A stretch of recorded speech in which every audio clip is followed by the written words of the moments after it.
So firstly, tell us, how did ophthalmology come? Work with Jack Kansky. Jack Kansky? Yes, the famous Clinical Jack ophthalmology? Kansky. Yes. So you still have Punjabi roots? मेरा जूता है जापानी, ये पतलून इंग्लिस्तानी, sir पर लाल टोपी रूसी, फिर भी दिल है हिंदुस्तानी. What's your message for the next generation of ophthalmologists? There's never a wrong time to do the right thing. Hello friends, and welcome to this episode of Just Wise Talks. As we promised you, we're going to bring inspirational people here with extraordinary experiences for them to share with our audience. Today's guest checks all those boxes. He's an internationally renowned ophthalmologist who has his life landscape perhaps over 4 continents, has origins in Asia, in fact India, was born in one, educated and worked in another, and now has made home in a 4th continent. He is almost synonymous as being one of the most prolific authors, teachers, researchers, innovators, an excellent pediatric ophthalmologist who is known to all his students, mentors, and of course the scores of patients that he's treated over these decades. It's my absolute honor and pleasure to invite to our podcast Dr. Ken Nischal. Welcome, Ken, and thanks for joining us today. Well, thank you very much for those very kind words. I appreciate it. Thanks, Ken. So, firstly, let's begin with your name.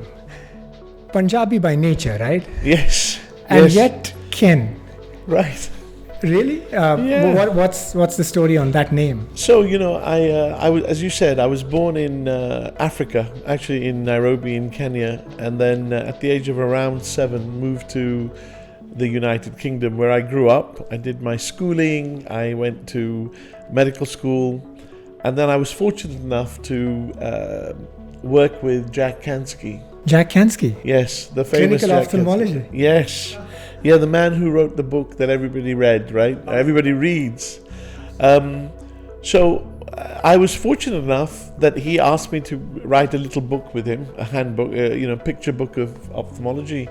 And I was at medical school, people had shortened my name. My real name is Kanwal or Kaval, depending on how you want to say it. Oh, that's Punjabi. Right, yeah, total. And so they shortened it to Kan or Ken.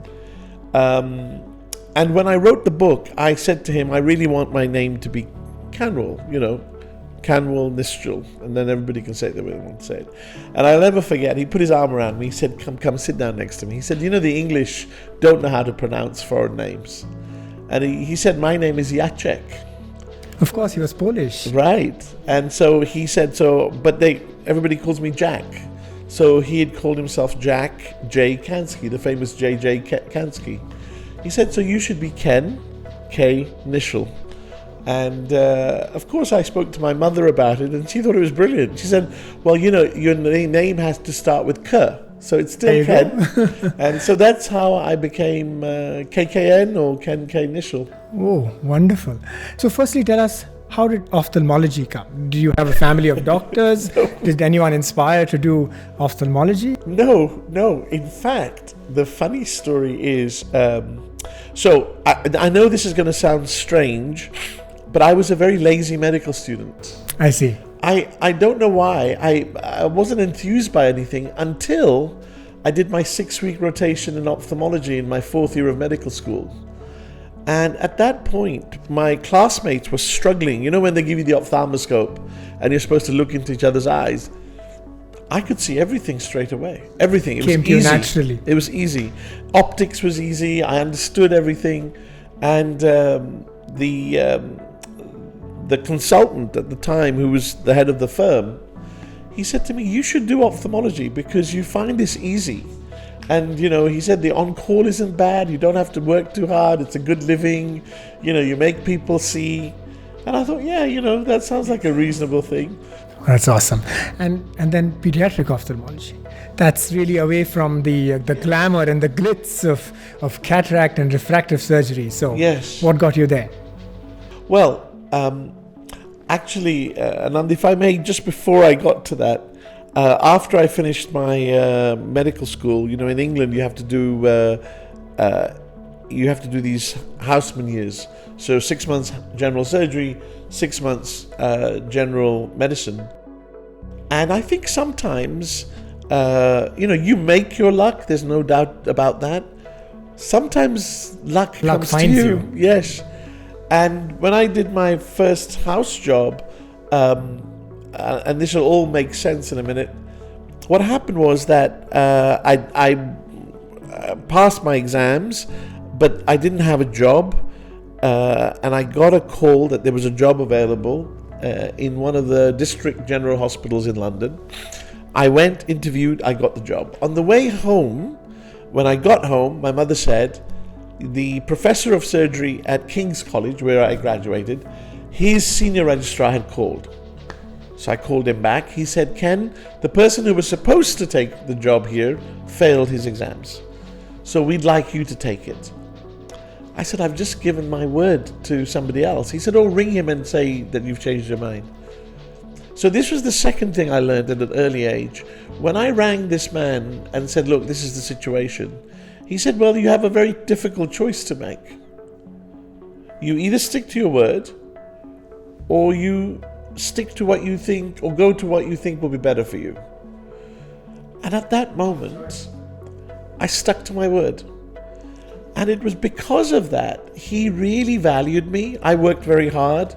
So he supported me to get my next job, which was a very big job at King's College. And because of that, I got into St. Thomas's and Guy's hospitals as an anatomy demonstrator and as an emergency doctor. And from there, when I tried to get into ophthalmology, it was really difficult. And I met Jack Kansky in a coffee shop. That's your luck, right? Destiny, perhaps. Right. And I'd read his books because I wanted to do ophthalmology. And I went and interrupted him, actually. He was with his wife. I said, I'm really sorry to interrupt you. Then he said, he said, don't do it then. I said, but I have to ask your advice. And so his wife said, come and join us. He gave me a really good piece of advice. He said, you want to do ophthalmology. Don't go straight into ophthalmology. Do something else for 18 months that is related. So I actually did neurosurgery. I was a neurosurgeon for 18 months. Amazing. Oh, this is something that I don't think many people know. No. Thank you for sharing. The reason why I did pediatric ophthalmology was two things happened. I saw a lot of children when I was doing neurosurgery, and I saw the incredible bond that the surgeons built up with the families and the children. And then when I got my first job, it was actually back at King's College, which was my medical school.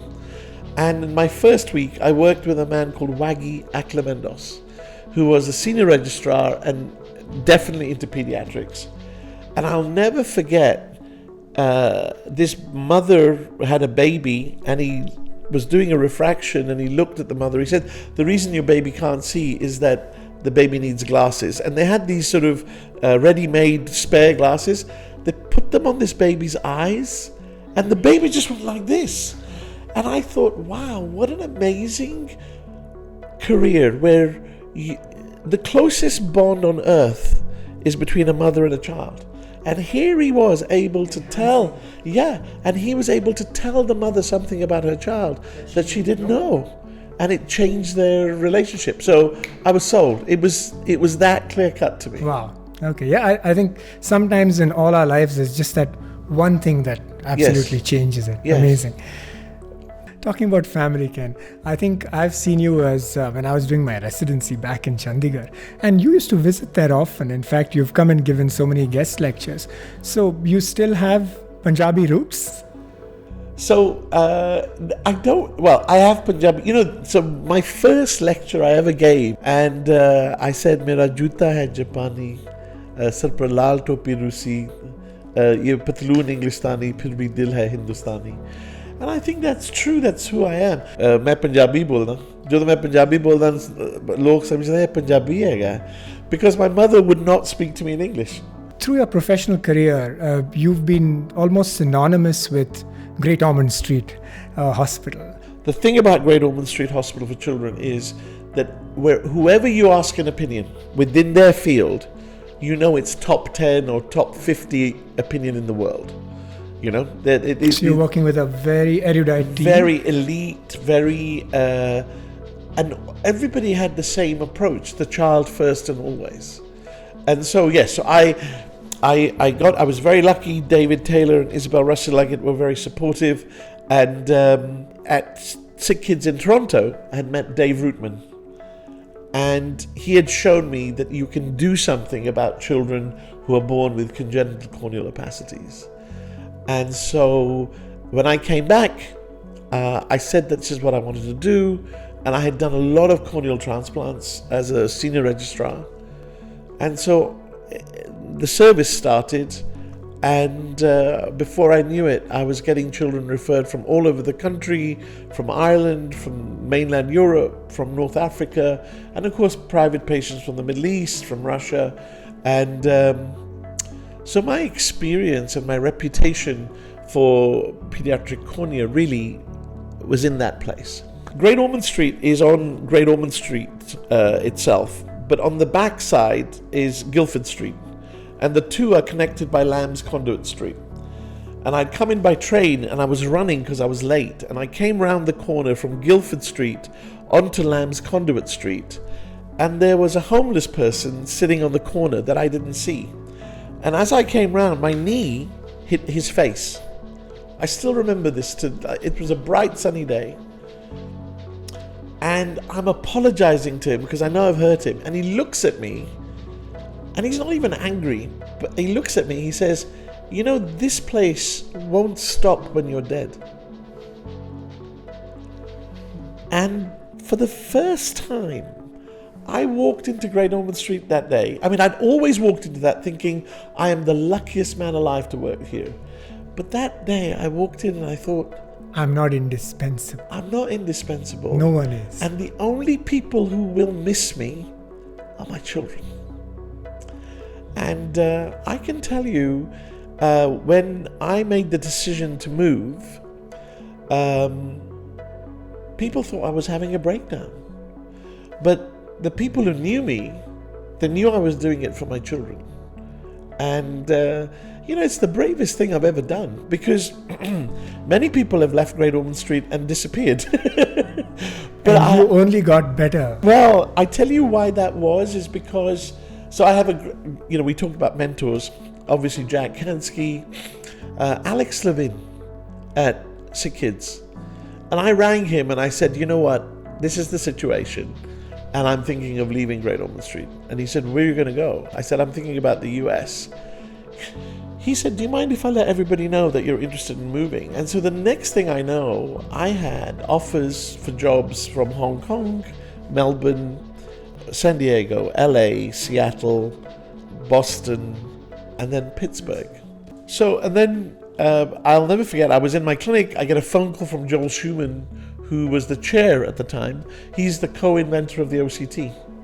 And we started chatting, and I said, look, I don't know where Pittsburgh is.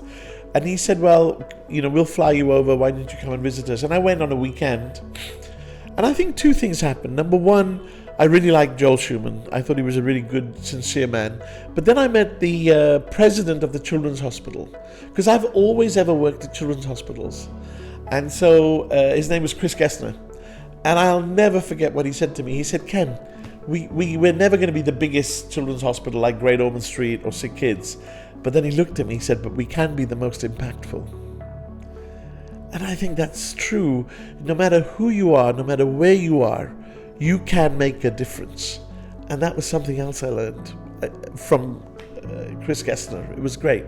So I asked for a wish list of all the things I wanted that I thought could make me create one of the best pediatric ophthalmology units in the world, and they gave it to me. Everything. Absolutely everything. Over a period of 3 or 4 years, but the thing that really I think was good, I asked for 2 dedicated ocular genetic counselors. That made a huge difference to my practice. So, well, I think before we end, Firstly, what's your message for the next generation of ophthalmologists? So, I've come to the conclusion, and I think this is really important. Everybody wants to know what the point is. What's the point of this? What's the point of that? We all want quick answers, convenience, gratification. Here's the thing. The people who do really well, they understand that there's no point. There's a continuum. That continuum is your past, which shapes your present, which helps you make a better future. If you think of your life as a continuum, you won't be looking to get there. You'll enjoy that continuum. So there'll be perpetual happiness, perpetual research, perpetual work, perpetual wealth. But if you look for that big one point, you might get disappointed. Yeah, I think it exemplifies that the journey is so much more important than the destination. Yes. And don't be afraid. There's never a wrong time to do the right thing. Oh, that's wonderfully said. Thank you so much, Ken, for being here. And I hope you've enjoyed this episode. And as we promised, we're going to bring you inspirational lives and inspirational quotes. And I'm sure that you'll agree that Dr. Ken Nischal checked all those boxes. Thank you. Continue to watch, subscribe, and like our podcast. And we hope to see you in our next episode. Thanks.